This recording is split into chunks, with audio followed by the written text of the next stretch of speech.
Oh, what's going on, y'all? Dwayne Dixon, your host of Success of a Nation. And this next guest, it's about to get real. It's about to get real. His name is Marcus Barney, aka Him 500.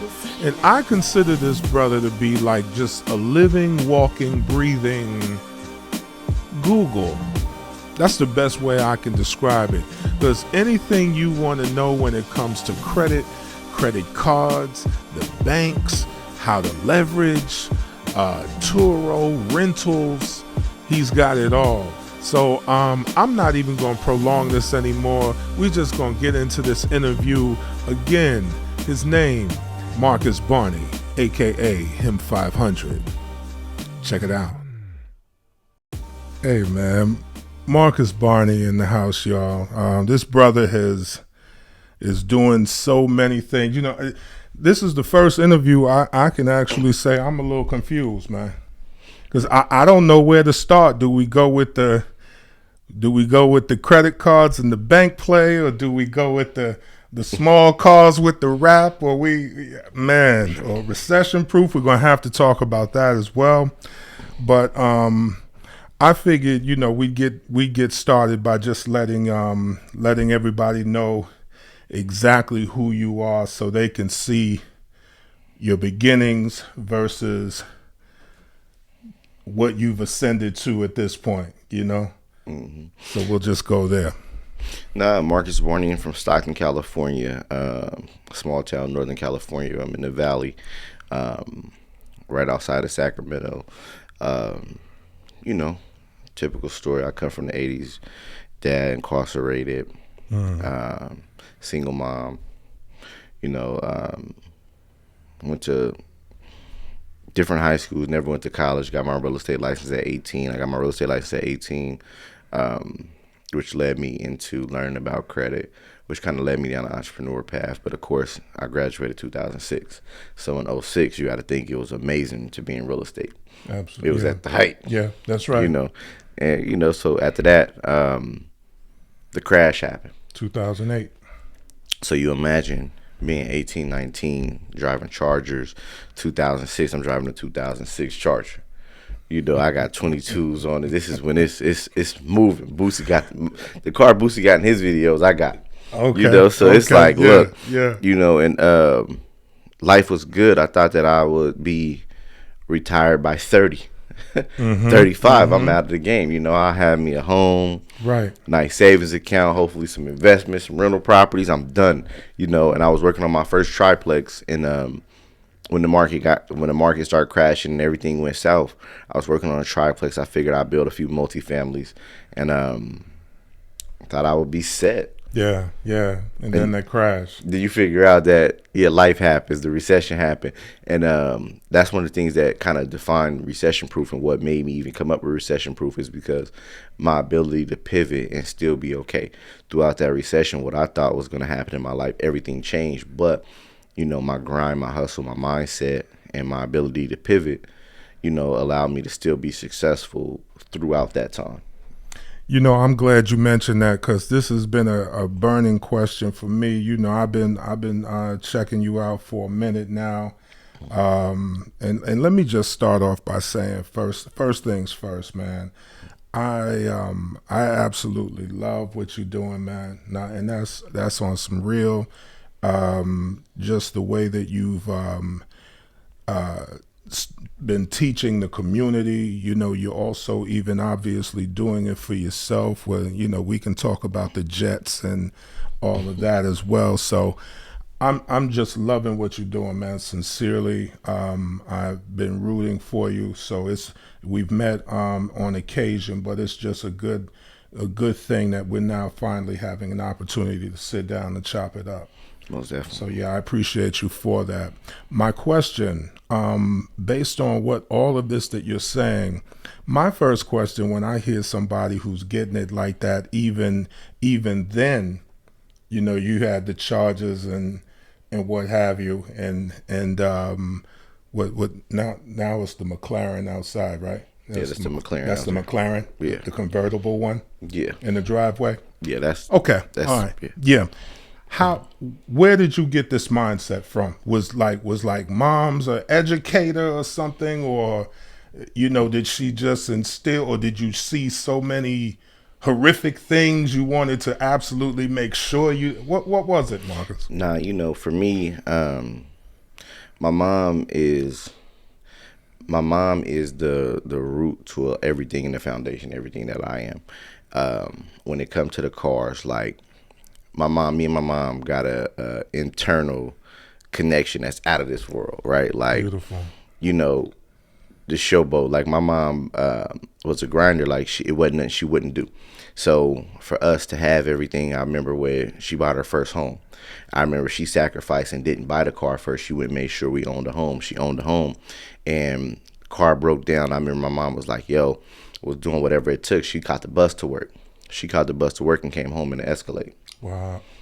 You see what I'm saying? Wait, I missed that part. She caught the bus to work. She caught the bus to work, came home in the Escalade. Came home in the Escalade. And explained to me throughout the process, is like, look, this is why I bought the house. And then I was able to actually wrap the car into the mortgage. So instead of having a $500-$600 car note, it only put $50, $70 onto our mortgage. She wrapped the Escalade into the house. So now we own a house. Like literally, we went from being tenants renting, the owner saying, we gonna sell the property, get out, made us homeless. She went, bought a house. Why buying a house? I had a brother in college, gave him the newer car, took the older one. The older car broke down, figured out how to wrap the car, went, caught the bus to work, came home in the Escalade. That's crazy. So when I tell you, like, my hustle, my grind, like, yeah, I always been me. Like, she put it in me, like, we always, it was okay to have nice things. Right. You just got to make it make sense when you get it. So kind of being recession proof, you got to make it make sense when you get it. So owning a home, putting the Escalade, and I was like, I'm learning real estate, and I'm just I was a child, but I was always a student, and she was always my teacher, right, teaching me how to do things, always instilling. So that's really where a lot of it come from. So was she in real estate, or did she just do that play? And, she was a real estate investor still till today. She still invests in real estate, and that's what kind of run my real estate side, why my wheels spin, why I got a real estate license. Oh man, that's beautiful. Okay, so you got it from your mama. Yep. Good deal. But the hustle was in my DNA. My dad was a businessman as well, so it's naturally in my DNA. So it's both sides. It's in my DNA. But then my mom was my example of, like, I see, real life. You see it happen. Yeah. Oh, that's good stuff, man. I'm glad you threw that in there. Dads get left out so much, so often, and whatnot. It's all about moms. So, yeah. Good. I like that for sure. So after this whole situation, you went through the recession. Did you just stick with it, or did you get involved in some other things? I mean, I'm sort of, I know your story already, but we just, chopping it up. Nah, it was anybody that was selling real estate in that time. It was a rough place to be. You sell somebody a house 6 months to a year ago, and today you got to tell them, oh yeah, that mortgage that you got. Oh yeah, okay. Let's do a loan modification. Right. And I'm gonna get paid again. Yeah. So yeah, let's do a loan mod because you probably finna lose your house. Yeah, everybody had them arms, and then them payments kicked in, or the balloon payments, and it was a wrap. So I moved to it sound bad coming back like, I moved to Atlanta. But I ended up moving. So moved to Atlanta and just continue. It started over. But I moved to Atlanta because I came to visit. Okay. And everything going on, I came to visit Atlanta. It was like it was homecoming weekend. It was Clark homecoming weekend at the CAU, and I remember we were staying at the campus with some of my friends, and we caught a bus to a party, Hit Squad party. Okay, when Eric Sherman and them was here. Yep. Listen, we caught a bus to a mansion party. I want to say Bone Crusher happened to be there. Okay. I want to say The floor almost broke. I've never seen something like this in my life. That many people in there? Yeah, listen, both floors everywhere. I'm sitting in there like, I'm from California. Right. We go to a house party. Yeah. It don't end. Yeah. It gets shot up and everybody Wow. has to leave. Wow. Forgot Like, it that doesn't part. stop. Yeah. Like, this house party went, and I'm sitting there going like, man. And I'm looking around like, yo, I wonder who in here tripping with who. Like, who finna set it off in here? Nobody. Nobody. Yeah. Everybody left peacefully, Yeah. safe, unscathed. Got back to CAU. Everybody walked off. Everybody's walking to, and I'm going, no. Yeah. Nah, this can't exists. be happening. This is not the same world. Right. And at that point, I said, yeah, I was like, I got to figure out how to get here. Came back for a family reunion, showed my mom. Okay. You see this? Okay. And she looked and she seen the culture in Atlanta. You understand, this 2008, 2009. Okay. So, you know, Okay. the culture of like, it's on the heels of BMF, Black excellence is at an Yes. all-time high. The Yeah. Bentleys, the cars, everything is over the top. And we came and it was just a different environment. And Right. to see so many people that look like us smiling, having a good time, That's right. peaceful, it was a no-brainer. Ended up moving here, moved to Kennesaw. When I moved to Kennesaw, I started selling shoes like on Craigslist, doing odd jobs, just Like figuring Jordans out and stuff like Yep. that. I remember And that lick. Yeah. cars. I was buying cars from tow yards and would fix them up. I found a guy, good brother, out in Villarica. Mm-hmm. He passed away in a motorcycle accident a few years ago. Rest in peace. Mm-hmm. But was just helping me fix the cars and it just was showing me about Atlanta. Right. And I'm just like, man, Marlon, they called him Black. All goes. Like, he was like, when I moved to Atlanta, he was like you know how you meet somebody, a representation of Atlanta? Right. My man was all the way was Atlanta. all Atlanta, goes. all through. Knew everybody, everything you say business. Look, I got somebody for you. Right. And he helped me out a lot with the cars, introducing me to different tow yards and telling me how to flip them and selling cars. Okay. And it just kind of introduced me into the city, started learning how to move around, and That was it. it just kept going. Man, that's beautiful, man. That's beautiful.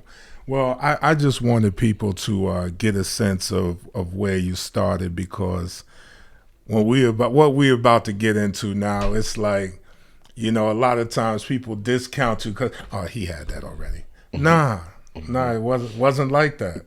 So, having said all that, let's fast forward, and now really, I'm just gonna kind of let you run like the thoroughbred you are. You know, you want to talk about the bank play, and you know, some of those things that you specialize in. I don't think people can get enough of that, quite honestly. You know what I'm saying? Our community is really hurting in that respect, you know, and I'm really trying to do something about it. This is my way of doing something about it. And then, of course, talking to outstanding people like yourself who can bring the knowledge to the masses. So when it comes to banks and credit, I tell people this is that it starts to develop and treat everything like a relationship, right? And I always tell people, I say, listen, statistics show married men are more likely to be successful or be more successful than single men. And I remember years ago, I told my wife when she was my girlfriend at the time, she was like, did you always plan on getting married? And I said, I just look at a lot of wealthy men. I look at a lot of individuals around me who are successful and they married. Yeah. They have a foundation. And it didn't even mean nothing to me at the time. Right. I just seen that it was a common denominator. Yeah. And as I developed my relationship and built my family, I seen the importance and the alignment within relationships and how I had to maintain a healthy relationship with my wife and what it took. Right. What it took even maintaining when kids came into play, as we start getting hit with curveballs, as business came into play, when business was doing bad, when business was doing great. when business is doing great doesn't mean that your family's doing great. No, that that's means right. that it's more required from you. And now that your partner has to be, sacrifice time, they have to be understanding, they have to be willing to let you go because something else is demanding more of you.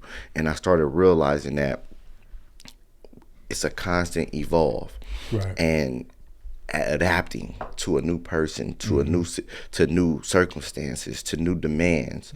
And in my relationship, I seen that, and I started understanding that it's the same thing that goes on with business. It's the same thing that goes on with our finances. Absolutely. And so I started understanding that everything is like, I treat it like a relationship. And so in a relationship, I never look at something and go, a lot of times, how fellas do, you go out on a date and they thinking, what can I get? You know what you want. Yeah. You ask shorty out and you want to go on a date with her, but you know what you want. Yeah. Underlying, she know what you want. But then never do we understand, men couldn't say what the woman wants from him. We know a little bit. They want a relationship, or they want a free meal, right? But if we openly said that, it wouldn't be a date. Right. It wouldn't be time. No, listen, I'm just trying to figure out how many martinis I got to get you and how much food I got to buy you to get you in the bed. And she like, what? Yeah, I'm out. Can't exactly say that. I'm out. Right. And a lot of us have that kind of relationship when it comes to banks. We just want the money. I was waiting for you to bring this full circle. I'm like, he Right. is going into some Dr. Phil stuff right now. Okay. Because that's what it is. We There we look go. at it and treat our finances like that. We look at it and treat our finances like we want to have a one-night stand, not understanding that if I built a long-term relationship with this woman, she'll give me more than I ever bargained for. If I built a long-term relationship with this financial institution, it's much more that they can give me. But what happens is that before you start dating a person, you should get to know them. So before you get into bed with a bank, you should get to know what banks you want to deal with. You should know the difference between a bank and a credit union. So you should know why. You should know how they can service you and what's the pros and cons of dealing with them. So when you start to understand, hey, listen, the credit unions is more for dealing directly consumer by consumer for consumer. So it's dealing with us. So now it's more likely that I can go and get a larger line of credit from a credit union before I can get one from a big bank. institution, right? So if I know, like, Navy Federal is super popular now. Why is Yeah. Navy Federal popular? Because they was giving out $25,000 credit cards and everybody knew about it, and word spread like wildfire. So now people go get auto loans, people getting mortgages, people getting all of these different bank products from Navy Federal. Why? Because they made themselves popular and let it be known what they can do. Yeah. Well, guess what? If there's a Walmart, it has to be a Target.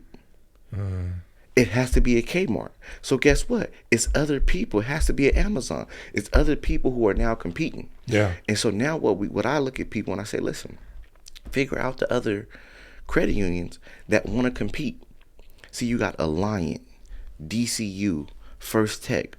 These are all credit unions that want to compete and give large lines of credit. Yeah. So if I'm an entrepreneur, I specialize in entrepreneurship because I don't come from a trust fund.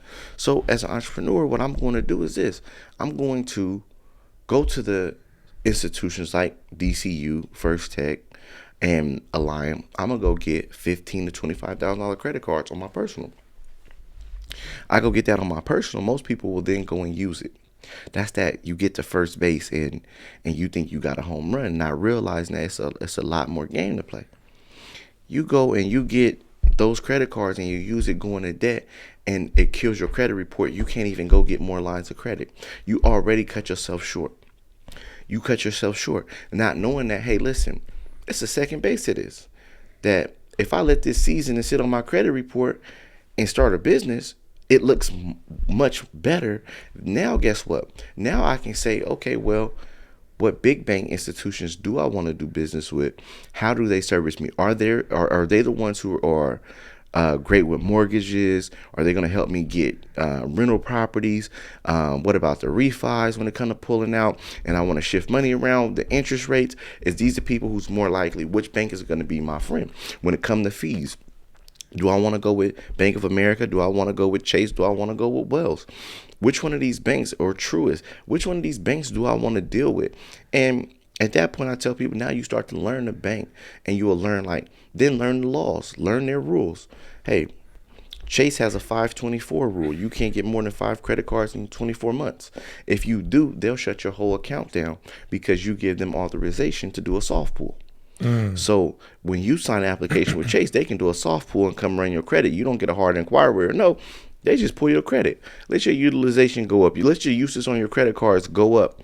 They can do a pull, see what's going on with your credit. You then went and got other credit cards, they'll shut you down. Hold that thought.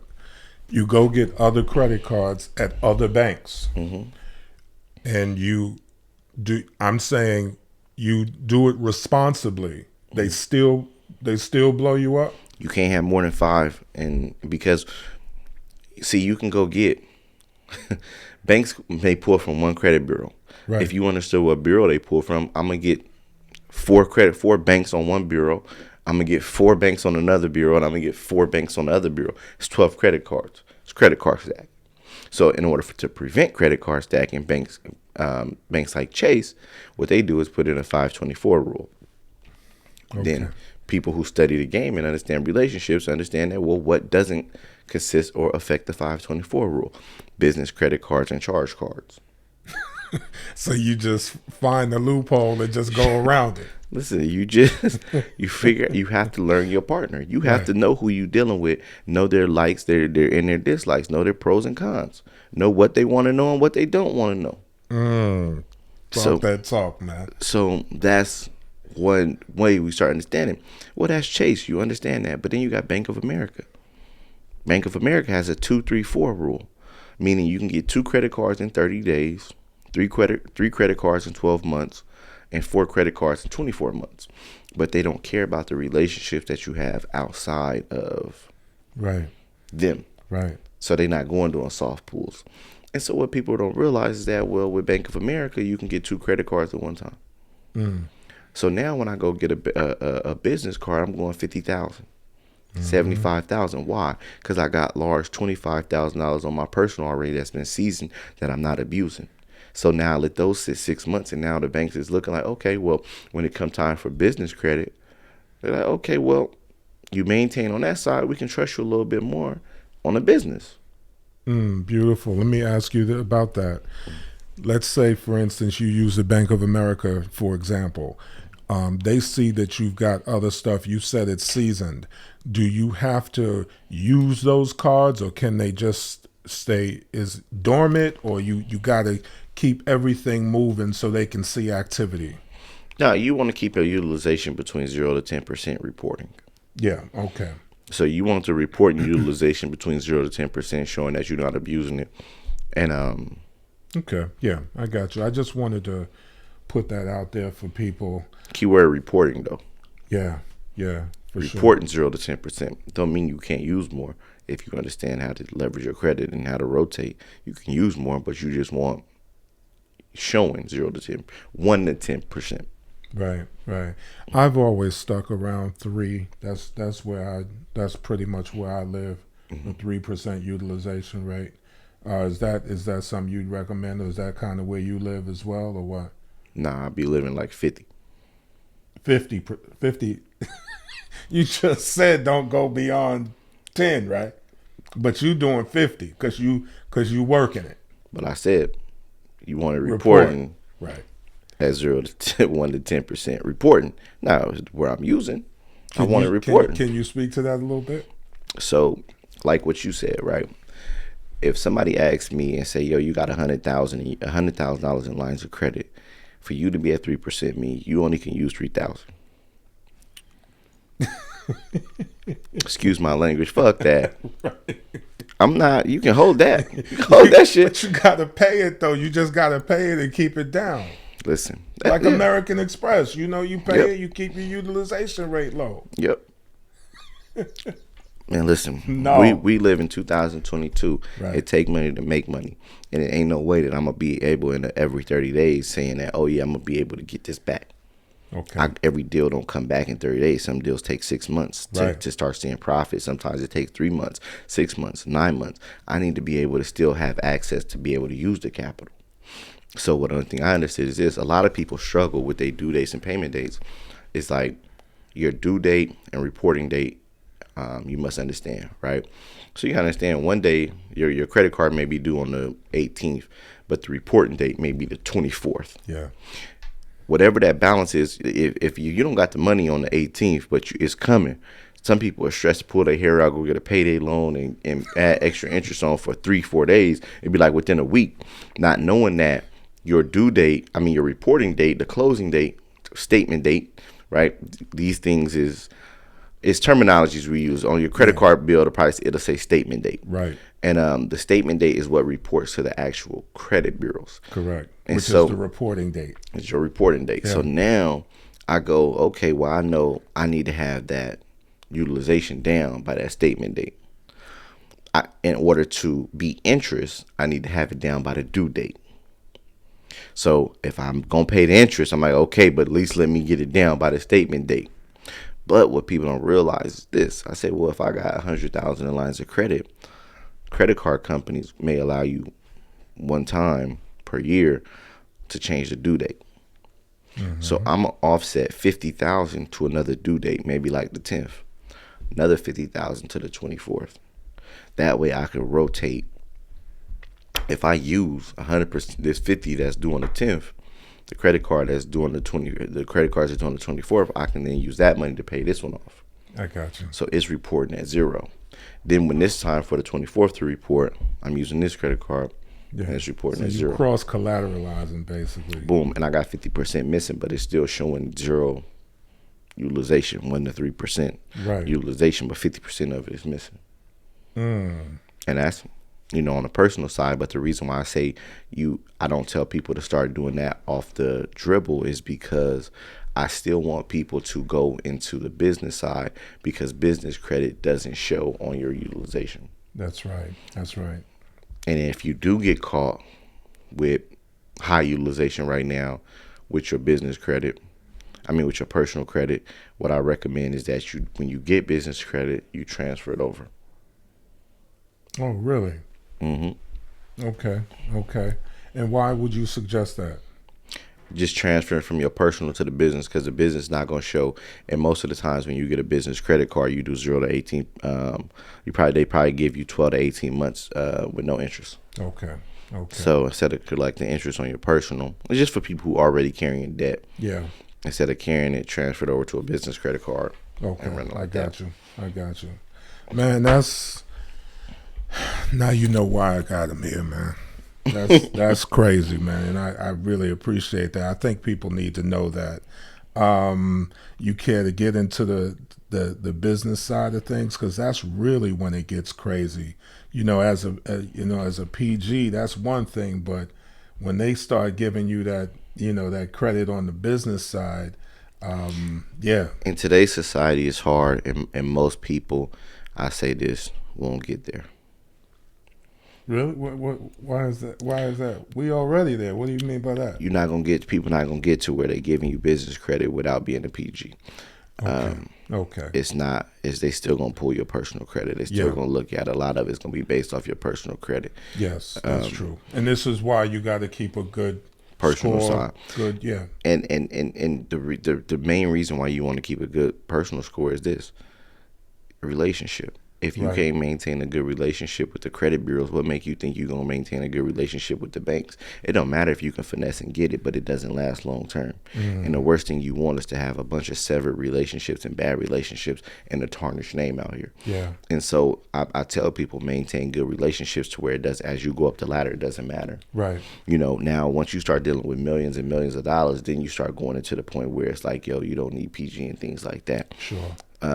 But that's something that you learn over time. But you have to first develop the habits and the relationships on the front end of good relationships with the credit bureaus, good relationships with the banks, good relationships when it comes to investing, good relationships when it comes to the stock market, good relationships when it comes to insurance. That's why I call myself a financial polygamist, because I have so many different relationships that I've been able to maintain on a positive note. Okay.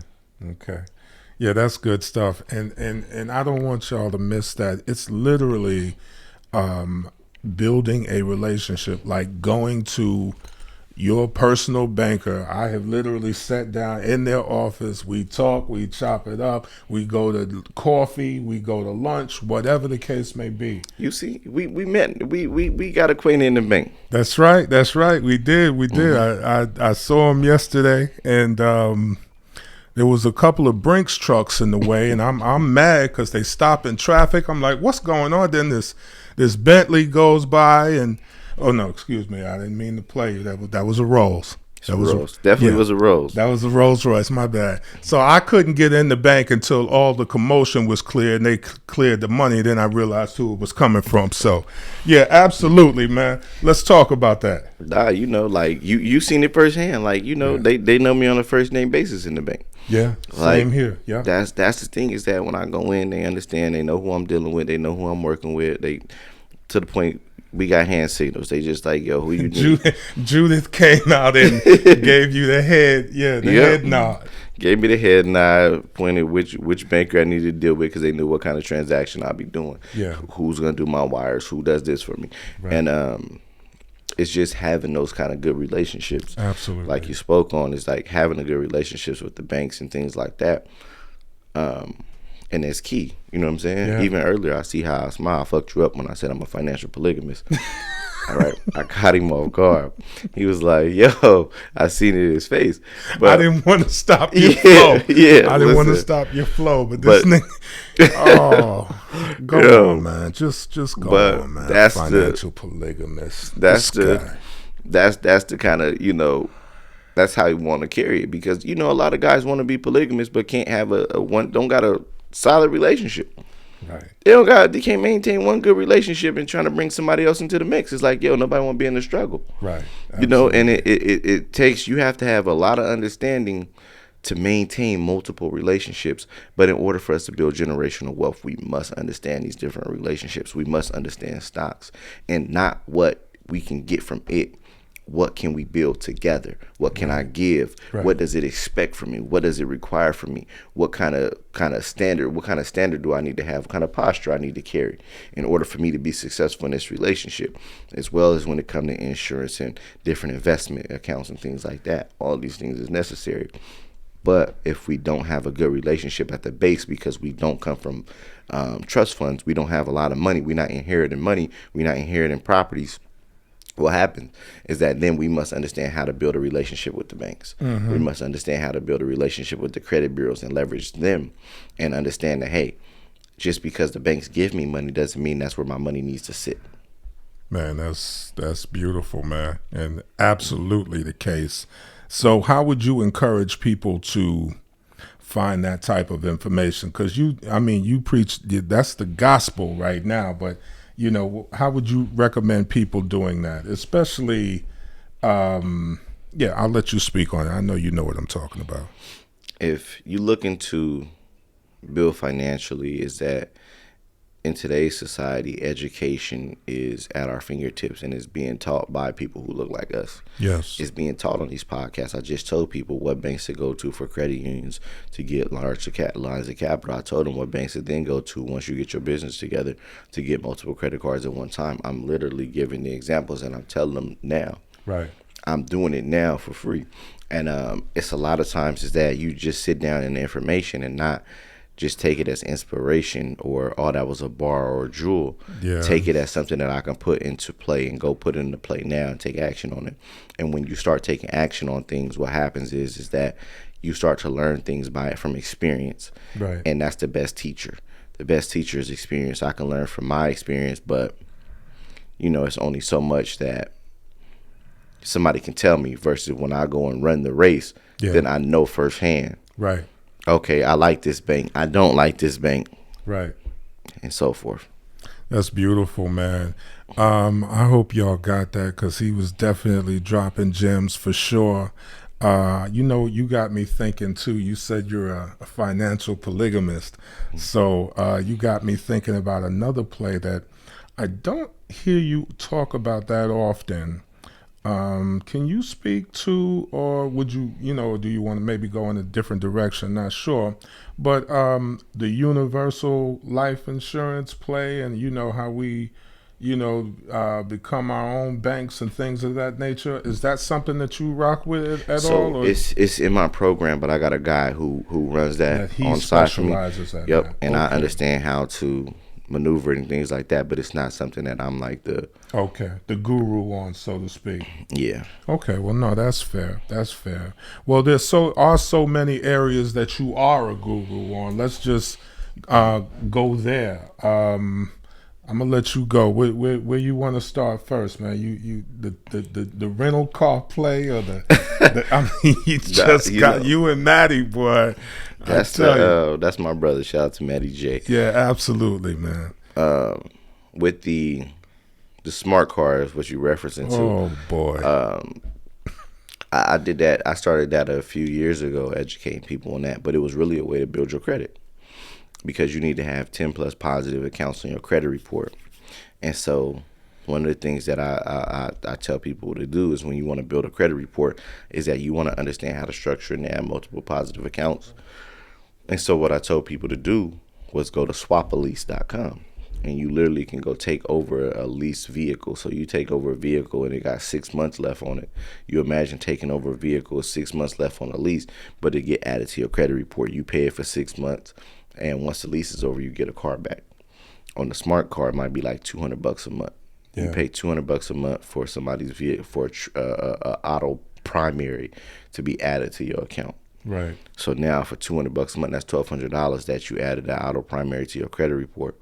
Well, now you wrap the vehicle and charge somebody $150 to put your podcast on the left side. I'm gonna charge somebody else $150 to put their business on the right side. I'm gonna charge somebody else $150 on the back side.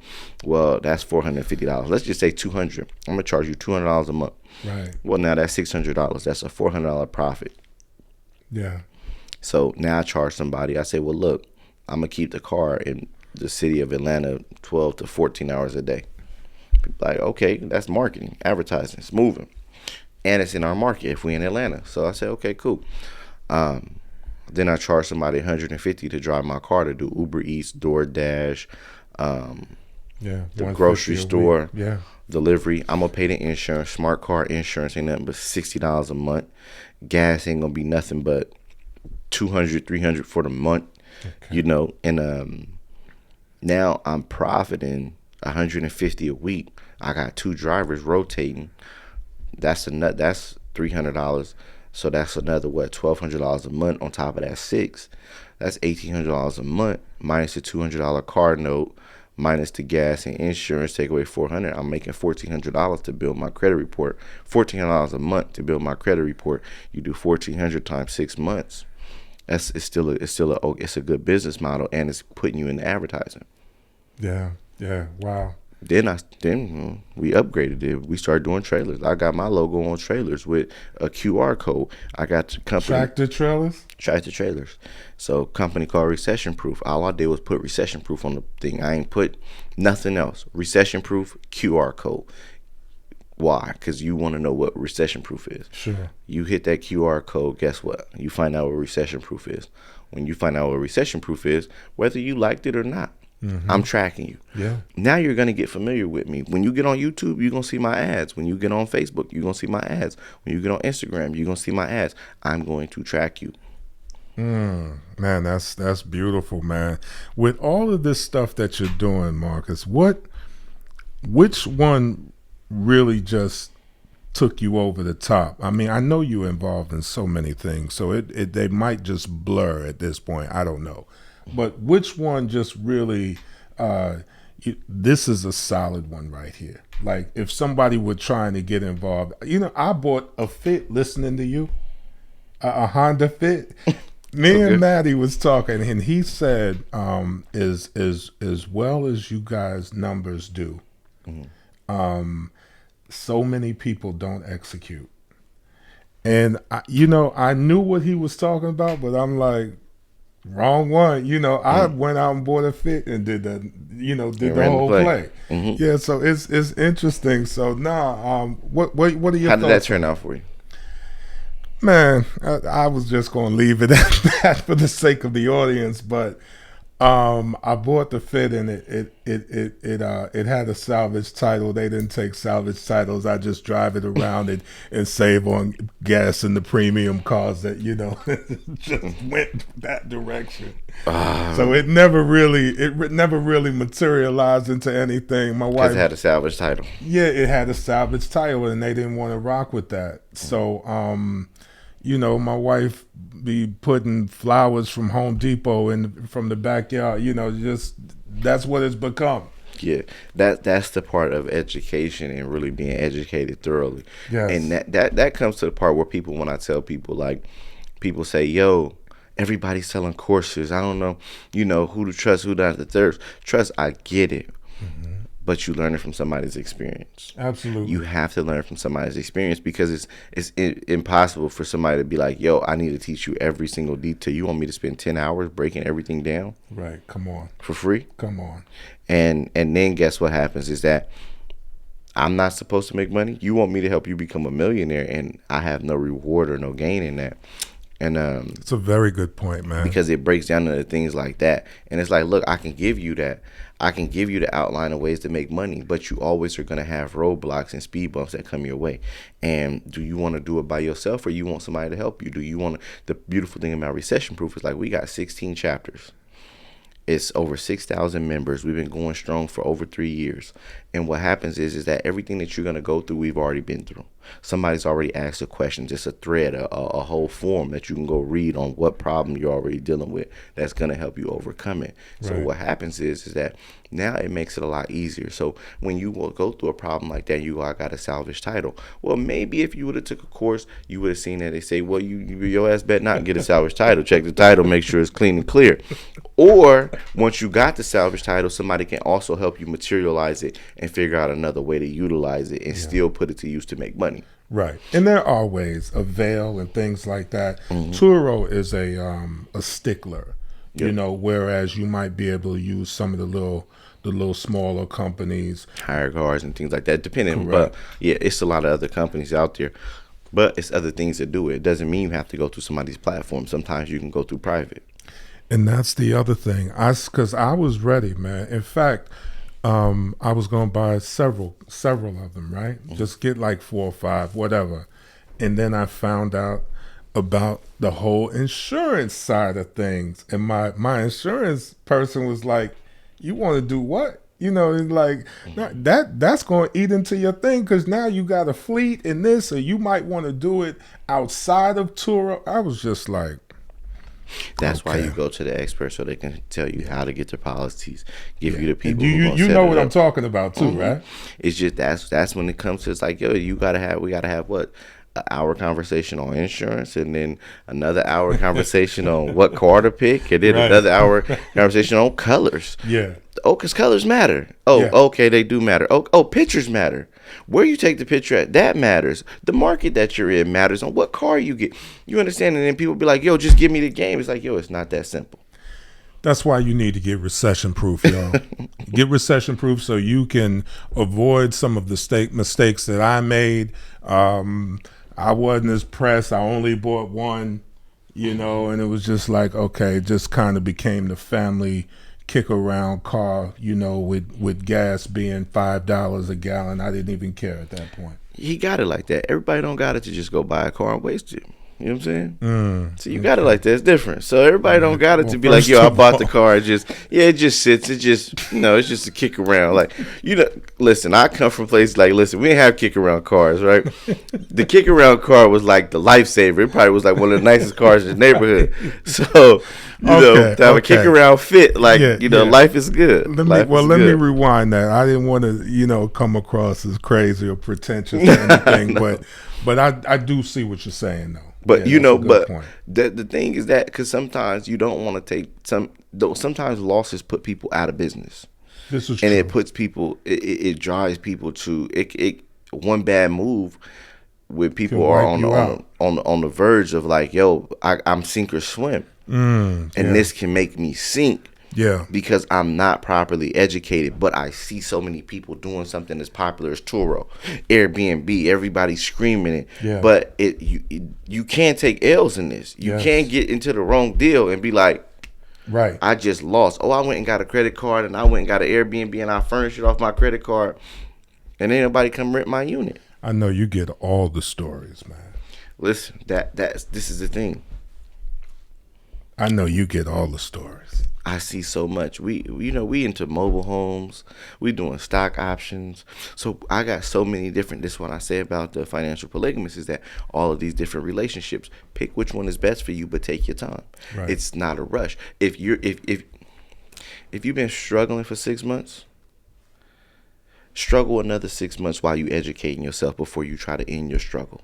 So that way, I'd rather come out of my struggle and be straight for 5 years. There you go. And build for the rest of my life and build a solid foundation than try to rush out of my struggle because I'm just trying to end it super quick and I'm not willing to educate myself and really do what's needed to get to the next level solidly and build a solid foundation. Take your time. Yeah. It's not a rush. Life is going to keep going on. Time is going to keep going on. Take your time because it's much more enjoyable when you got a solid foundation. Right. Okay. What's up with the planes, man? What's up with the jet, man? And first of all, just come on, man. What? Why we doing it like that? We had to do that. Have to. We got to set the tone. Going to speak to that, man. Just a little something. We got to set the tone. Is that you ever want to taste something? You ever see something and wonder like, yo, I want to get a taste of it. Yeah. Like you might get it looking at a steak or you just like, man, I want to taste it. Like I want to know what that feels like. And that's what it was with private jets for me. I seen Meek Mill on a jet, million cash. I'm like, I'm from the community. Like I'm not the other side. I'm not somebody. I'm not. I am who I am. 100%. Right. I always wore chains my whole life. Yeah. I always watch his but cars. You weren't doing it like this your whole life. Not all this. It may not have been, but it's always been something on my wrist. Okay. And it's always been something on my neck. I've always been me. I've always had nice cars.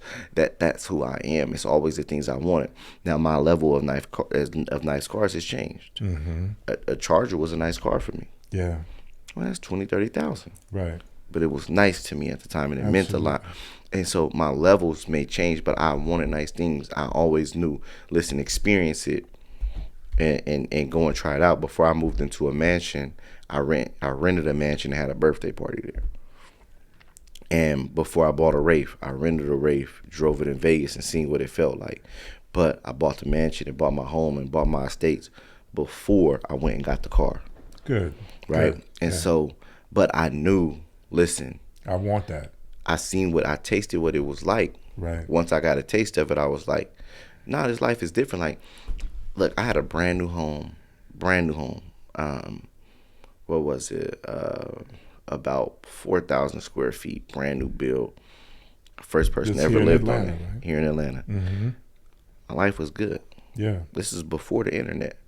I had rental properties, Benzes. Life was okay. Yeah. Diamonds, jewelry. I had stuff then. Mm-hmm. I rented a mansion for my birthday party. And I couldn't talk to other people in the house. What? Break that down. They couldn't hear me when I said their name. Oh. They were in the east wing. listen. When you get to the point, right, I'm like, wait a minute. Yo.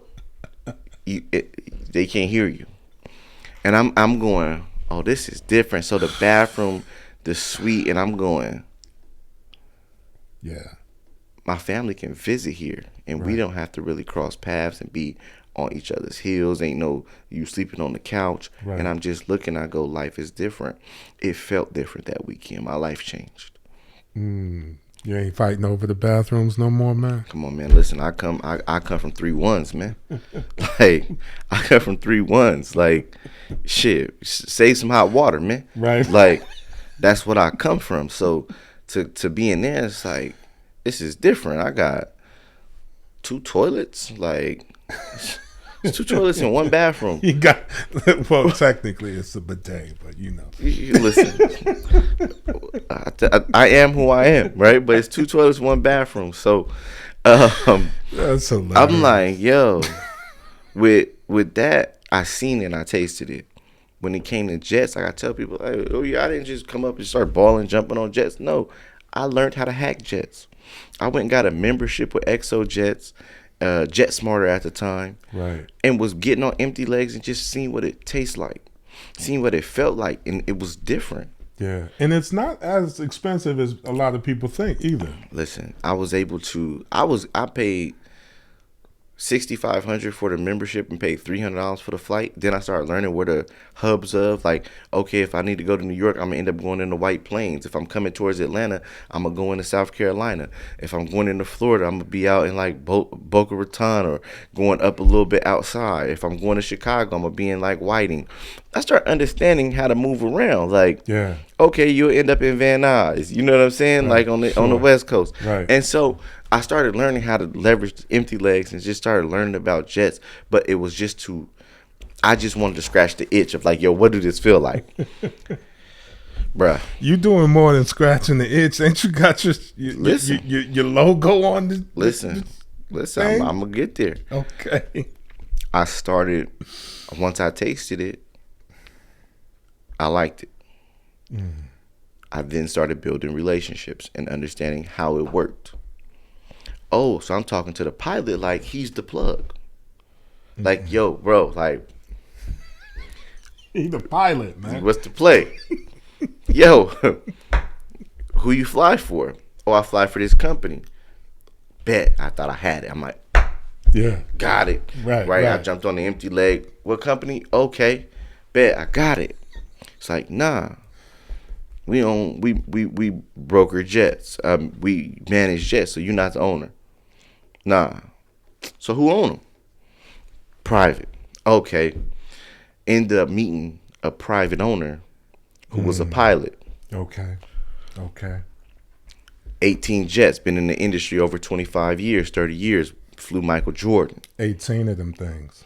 He goes and starts teaching me about the game, about brokering and understanding how to move jets and making money off of every time a jet move. You don't always have to get a home run.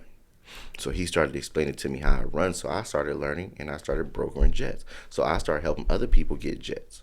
Then I started going, well, y'all can't sell them by the seat. You can't sell them by the seat. But I can sell them to you and break it down for you. Like, listen, I got a flight from Atlanta to St. Thomas. Okay. It's 18,000. 10 seats. It's $8 a piece, right? So now I'm breaking it down by the seat for the people. So I'm going, all you need to do is get 9 other people. Y'all pay this. Here goes a PJ. Now you set it up and you do a mastermind in St. Thomas. So now I'm starting to broker out mastermind deals and jets, and I'm learning the industry. And I'm going, okay, well, I'm going to kill them. I'm going to buy a jet, move my own jet around, get paid off of it, marketing through the roof, tax write-off, structure it right, buy it right. It's a win-win-win-win-win. Then the market goes with COVID, especially with COVID. Everybody had to start flying. That's right. Everybody wanted to fly private because Oh, you benefit. I'm thinking it was messed up. everybody wanted to fly private during COVID because COVID was spreading on the airplanes. Because on the commercial flights, the air is circulated Absolutely. within. Right. On a private jet, it's circulated out. So the air is coming from out. It's getting fresh oxygen in the plane. Meanwhile, on that commercial flight, if Buddy back there by the bathroom, All of that. everybody getting it. Yeah. It's the same air is circulated throughout the whole flight. You on a 14-hour flight, that air then circulated a few dozen times. Right. Everybody catching COVID. People want to fly private. Then gas prices went up. Then it was a shortage of pilots. So the prices of flights went up. Like right now, it's ridiculous. A flight from Atlanta to Miami used to probably can get you there from anywhere from 8,000 to 14,000. Now you ain't getting there from 14 to 25. Stop playing. Market is up.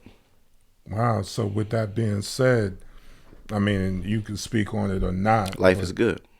Oh, you already knew well. I'm like, are you still benefiting, or is it kind of rough right now? Yeah, or? I'm in the middle of transition, getting another plane to get a bigger one. Okay, man, get out of my house, man. Go on and get out. Get him, man. Get this. Yo, listen. Get him. For really? You summons this conversation. You asked for it. I did. You asked for the I just conversation. didn't know what I was getting myself into. Okay, so you about to double down. Nah, I'm gonna get rid of the one I got and get a bigger one. You're getting a bigger one. Mm-hmm. Okay. Yeah. Wow. Well, man, listen.